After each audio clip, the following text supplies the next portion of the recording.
No, we're not going to talk about Liz Truss. Sorry, I know you all wanted Liz Truss to be at the start of this, but we're actually going to go straight into the idea of no platforming or not including Blairite MPs on platforms of discussion. And joining us for this really interesting debate, I think we don't often talk about no platforming, and we certainly don't talk about it with people on the left.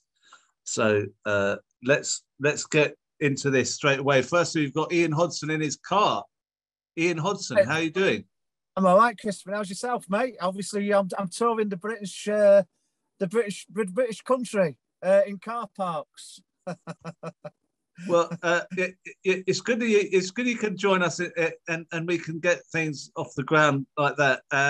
And we've also got Natalie Strecker, who's not in a car park, but she's on her phone at home. How are you doing, Natalie? Yeah, I'm all right, thank you. You know, managing in this interesting period we're living through. Now, the cause of this discussion is this this flyer that I saw and was sent to me as well. Cost of Living Crisis Conference. Barry Gardner, Sharon Graham, Ian Hodson, John McDonnell, Steve Shaw, and Lisa Nandy. This is in Wigan, organised by Unite Branch 54 Wigan. Lots of people were upset and in some kind of just questioning why would Lisa Nandy be on a lineup like that when she's done certain things to upset the left and also to hold back on issues about, you know, the cost of living. I mean, is Lisa Nandy the right person to be on that platform? Now, I'd like to ask you, Natalie, because you were one of the people who questioned her being included at all. What is it about Lisa Nandy that you think is not right for that platform? I just want to say, thanks, Crispin. I just want to say, first of all, that I absolutely don't believe in no platforming people, because I believe in the fundamental right to freedom of speech, even if I don't agree with what somebody says. So I just want to kind of say that first of all.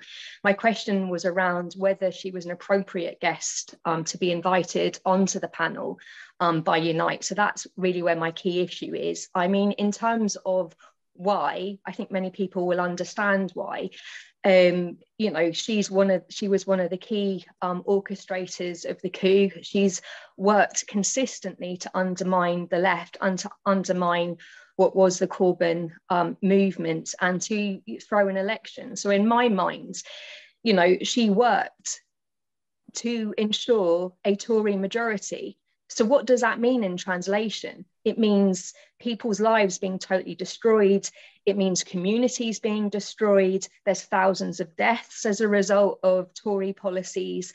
So that is my question. I mean, there's other people on the panel I may not necessarily agree with everything on. I might have different political leanings to, but my issue is around where her value system is at and the way that she's behaved, which has been to undermine the movement and to undermine working people.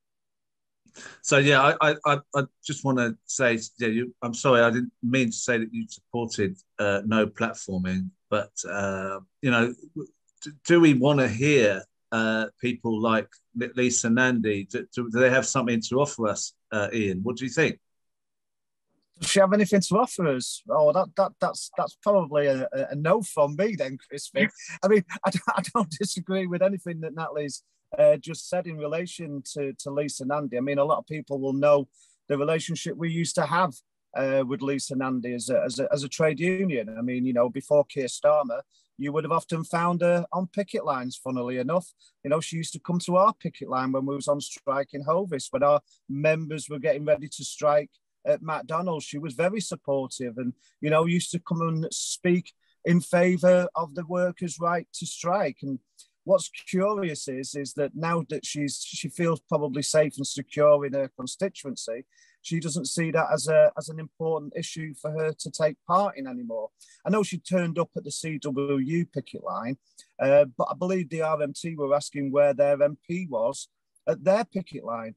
And I think that was part of the reasons for inviting her to this meeting. I mean, what people might not realise is normally the Wigan Diggers, they don't normally have a political debate.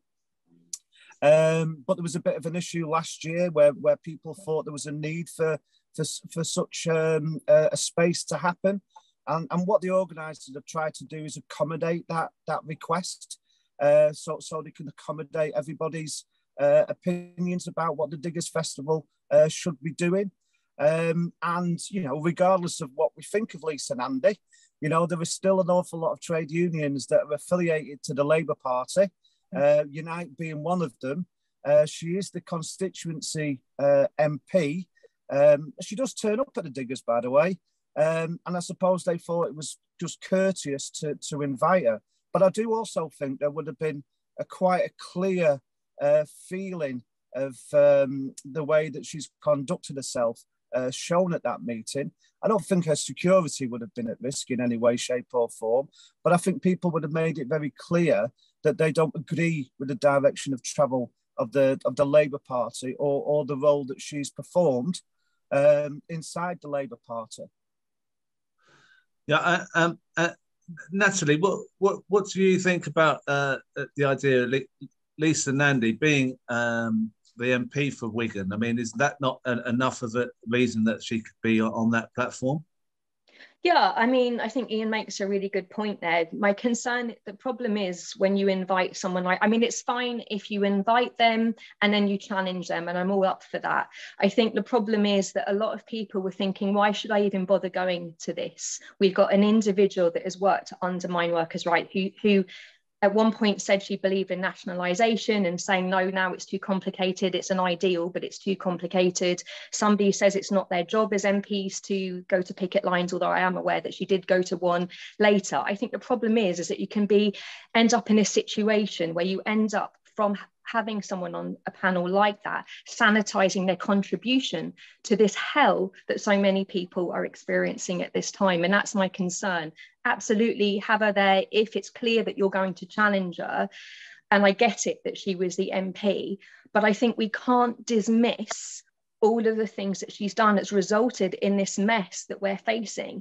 You know, people are losing their lives, they're losing their homes, they're not afford to cover the basics. And yes, that might not be her express intention, but her actions and the actions of the right within the Labour and the centrists is this. It is what is unfolded. We are now within at the beginning of fascism. I've been concerned about this for many years. That journey to where we are now was supported by them and enabled by them. Right, I can see where you're coming from. But Ian, do you think that Blairites, for want of a better term, could try and use us to be as if we support them? I mean, is that a problem that we might face, that we're being used by Blairites? Look like they've got credibility in some way. I'm not. Listen, I believe people have a right. I mean, they have a right to have a point of view. They have a right to an opinion, and I accept that. Currently the situation within the Labour leadership, for certain, does not correspond with the beliefs that I have. We've got an energy crisis, and today and tomorrow the Labour Party will be outflanked, because where the Labour Party was talking about the issues of a 6-month freeze on energy bills that is too high for people to afford. Now they've legitimised the Tories' ability to put forward a package which is going to protect people's energy bills at the current high rate until 2024, because they've boxed themselves into a corner. And what they've done is they've taken away that argument that people have in relation to an alternative way of dealing with this crisis that we face. I mean, she's talking about securing our energy by going back to the likes of fracking, for example, which obviously will have major concerns for the issues that we face on climate. I mean, so people like Lisa Nandy, whether we appreciate the fact that she's an MP or not, do have a particular need to explain to the people of Wigan. I mean, because the people of Wigan, campaign very, very heavily against fracking. What will her position be? Because she was a little bit soft on it previously, and we would have had the chance to challenge her over why the Labour front bench, has cross-party support on the basic privatisation of the NHS, for example. So I think there would have been a number of opportunities by having Lisa Nandy on that panel to question why the Labour Party front bench are legitimising Tory beliefs about the way forward for our economy, when clearly it isn't working for people who they're supposed to represent. I have no time for centrists in the Labour Party. I think they've got all the wrong values, if they've got any values at all, other than, you know, their belief that they should have an opportunity to be in power.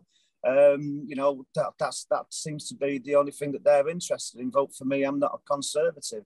You know, vote for me because we'll just manage the economy just from a different colour rosette. I mean, so, you know, as much as I you know, disagree, I do think, you know, the constituents of Wigan, they've elected her, and my belief is that, you know, rather than deplatforming, that when it comes to the election, I think what we need to do is make sure that we have a candidate to get behind, and make sure we can deselect these MPs in a general election. I think we have to come together. They can have whatever platforms they like, but the fact of the matter is, if we organise on the ground, we can help unseat these people that have, you know, that let us down, that stopped us from getting a Labour government in 2017, actively worked against the change and the reform that we needed to see in our society, which is why, you know, trade unions are being faced now with a situation where they're going to bring in new laws to restrain us